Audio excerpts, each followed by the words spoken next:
Wie war das mit den Juden? Haben Sie selber erlebt, dass jemand diskriminiert wurde? Wie war das? An sich haben wir in unserem Familien- und Bekanntenkreis niemand gehabt, der mit Juden irgendwie verwandt oder verschwägert war oder der im Haus mit Juden wohnte. Das Einzige war, dass ich dann erfuhr, dass in einem Haus in der Tiergartenstraße ein Jude gewohnt hatte, der dann aber ins Ausland gegangen ist. Der hatte in der Moritzstraße ein Geschäft, der hieß Ritter, der Mann, also kein jüdischer Name etwa. Und der wohnte in der Nummer 22, Tiergartenstraße, in dem gleichen Haus. Über ihm wohnte die Sängerin Erna Sack. Und oben drüber, das waren Mansardenwohnungen, da wohnte eine Tante mit ihrem Mann. Und da war nur noch eine Nachbarin, die Fotografin Rudolf war das. Die habe ich hier allerdings nicht erwähnt, weil die nicht bis 1914 mit schon bei den Fotografen war.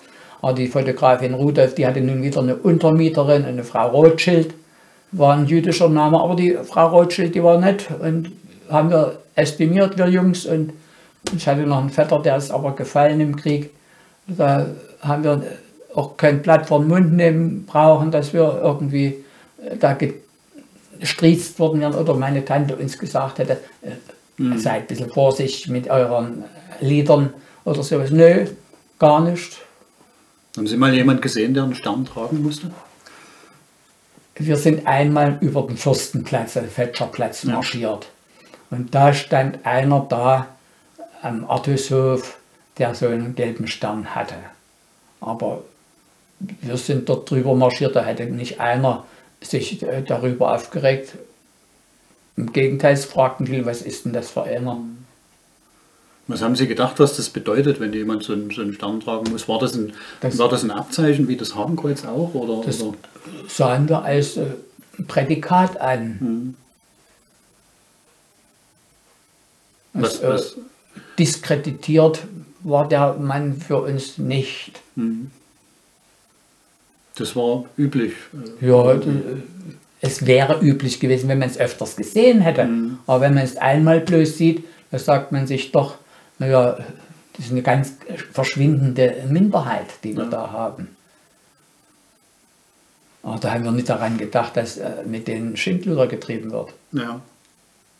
Wussten Sie, dass also zum Beispiel jüdische Frauen diesen Vornamen Sarah tragen mussten?